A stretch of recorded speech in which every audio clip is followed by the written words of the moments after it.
Ён называе сябе украінскім бізнэсоўцам, але ягоная кампанія з Літвы валодае сеткай крамаў дьюти-фры ў Беларусі разам з дзяржпрадпрыемствам кіраўніцтва справамі прэзідэнта. І ўзнікае пытанне, як такі бізнес спакойна існуе ў ЕЗ і ці сапраўды гэта бізнес, або можа гэта нейкая схема. Сёння мы пагаворым пра расследаванне, якое задае нязручнае пытанне. З намі ў эфіры журналіст-расследавальнік праекту Бюро Медыа Алесь Ярашевіч. Алесь, вітаем вас.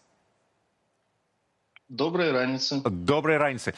Калі вельмі коротка, у чым галоўнае адкрыццё вашага расследавання пра вось гэтага самага бізнесоўцу, якога мы ведаем як Артур Гранец? Так. Яго завуць Артур Гранц. Гэта чалавек, які мае два грамадзянствы, прынамсі, пра што мы ведаем. Грамадзянства Беларусі і грамадзянства Арменіі. Бо ён калісьці давно там нарадзіўся ў Арменіі, потым жыў у Арменіі, потым пераехаў жыць у Беларусь, там распачаў свой бізнес і гэтак далей.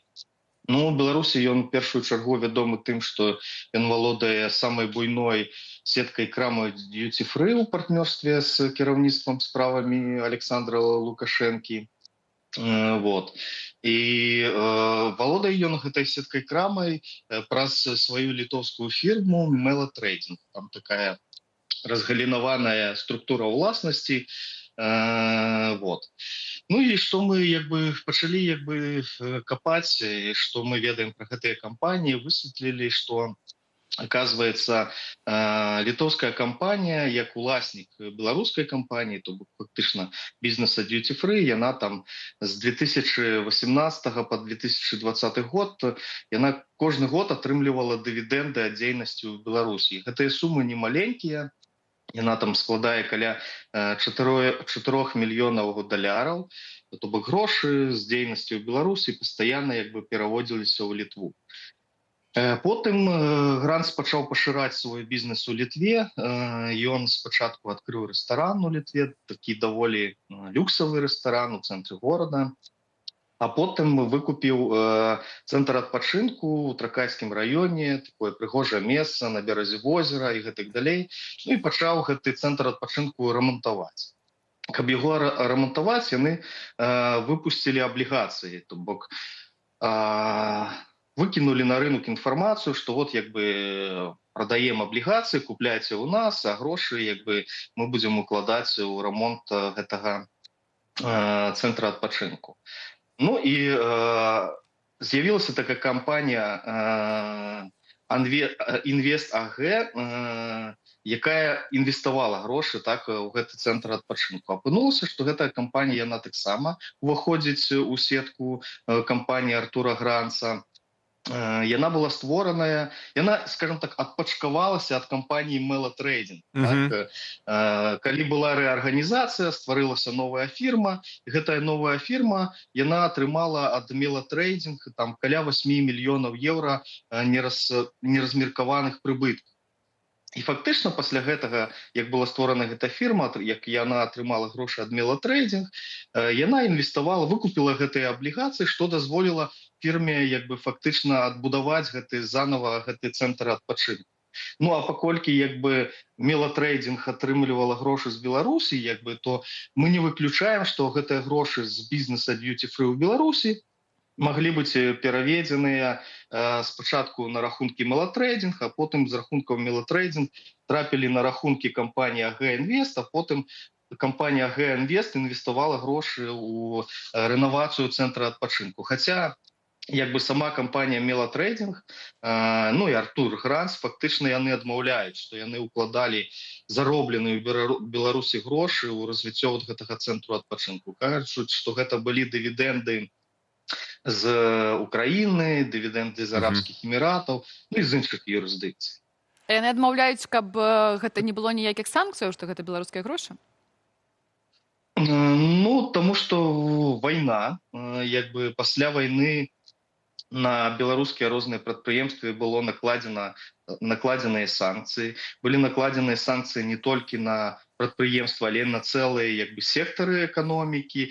Ну і мы ведаем як бы стаўленне літоўскіх уладаў да беларускага рэжыму, да Александра Лукашэнкі, яны такія ў авангардзе санкцыйнай палітыкі разам з палякамі супраць беларускага рэжыму. Таму як бы любая супраца як бы з беларускімі ўладамі тут вельмі так балюча ўспрымаецца і гэтак далей. Таму магчыма, ну вот яны спрабуюць паказаць, што як бы мы ніякія грошы, заробленыя ў Беларусі, ніякім чынам не былі як бы выкарыстаныя ў Літве.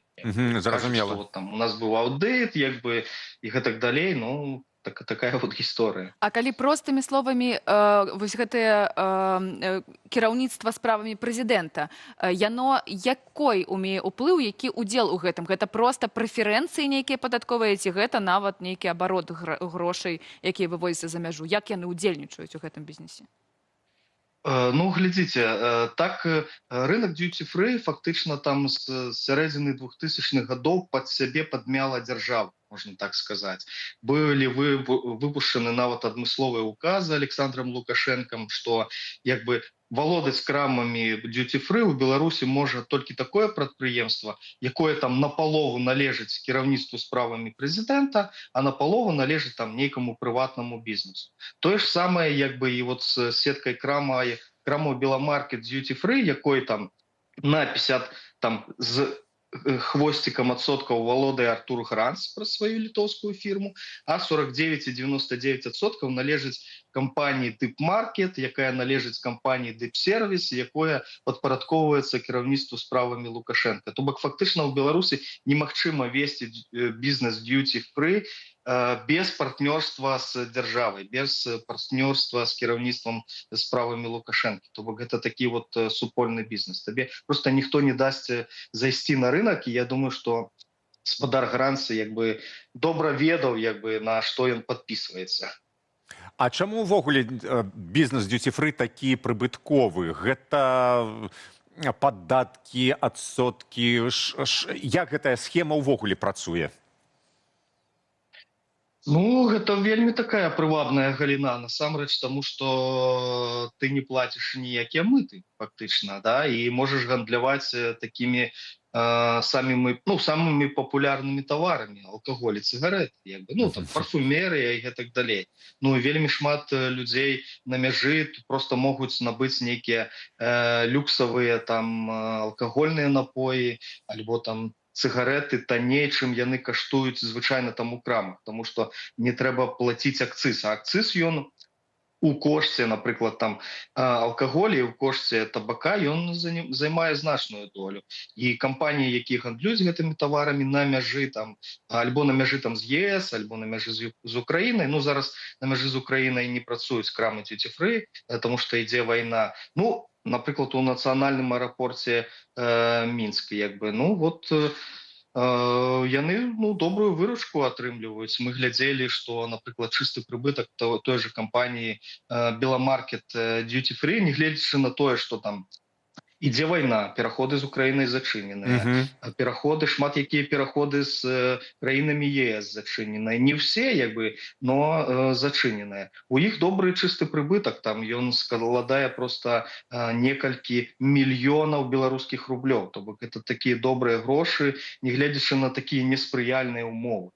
А як так атрымалася, што бізнес, звязаны, па вашаму расследаванню, з уладамі Беларусі, спакойна працуе ў Еўропе, ў Літве, і нават гэты чалавек мае украінскі паспарт і пашырае свой бізнес яшчэ і ва ўкраіне? Як такое можа быць? Гэта ж, ну, падсанкцыйная справа. Ну, вот, оказывается, магчыма, тому што, як бы, само кіраўніцтва справамі Александра Лукашэнкі, яно на дзіва дагэтуль не знаходзіцца пад еўрапейскімі санкцыямі, альбо там пад санкцыямі ЗША. Пад санкцыямі знаходзіцца толькі адна са структур гэтага холдынгу, гэта структура, якая займаецца нерухомасцю ў Беларусі, яно называецца галоўнае гаспадарчае ўпраўленне кіраўніцтва справамі Лукашэнкі. Гэта структура, якая валодае нерухомасцю ў цэнтры мінску, ну і не толькі ў цэнтры мінску, і здае гэтую нерухомасць там у аренду там розным іншым прадпрыемствам і гэтак далей. А вот сама структура кіраўніцтва справамі Лукашэнкі як холдинг, яна пад санкцыямі не знаходзіцца. Хаця пад санкцыямі знаходзіцца ўвесь топ-менеджмент гэтай структуры, там кіраўнік гэтай структуры і ягоныя намеснікі. Як бы, ну, мы звярталіся ў дзяржаўныя органы Літвы, яны кажуць так, што як бы няма прычынаў, ну, у нас няма як бы пытанняў да гэтага бізнеса, таму што структура ўласнасці выглядае так, што вот гэтай кампаніяй Беламаркет Duty Free, гэтымі крамамі Duty Free валодае там не кіраўніцтва справамі Лукашенка, не асобныя людзі, якія знаходзяцца ў санкцыйным спісе, а кампанія Дипмаркет, якая ў санкцыйным спісе не знаходзіцца, як бы таму, як бы, ну, ніякіх пытанняў няма, як бы, да, скажем так. Ну, такая вот гісторыя. Зразумела. Ну, сапраўды, гэта... Магія. Гэта не магія, гэта схематоз. Ніколі не казала гэтага слова, і вось упершыню. Схематоз. Дзякуй, Дзякуй, што Алеся. распавялі нам пра Дзякуй. ўсё гэта. З намі ў эфіры быў журналіст-расследавальнік. Дзякуй вялікі. Журналіст-расследавальнік праекту Бюро Меды Алесь Ярашевіч. І мы размаўлялі пра тое, як крамы безмытнага гандлю служаць Лукашэнку.